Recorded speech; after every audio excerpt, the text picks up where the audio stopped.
காதல் என்னுள்ளே வந்த நேரம் அறியாமல் நாட்கள் இப்படி ஓடுதே வாழ்வில். நானும் உன்னுடன் நடக்கிற நேரம் இந்நாளில் சாலை அத்தனை அழகாய் மாறும்.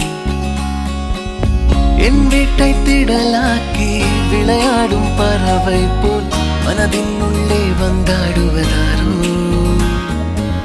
என் சுவாசாரையாகி என்னை தாங்கும் உடலாகி உயிர் வாழ கூட்டிச் செல்வது யாரோ.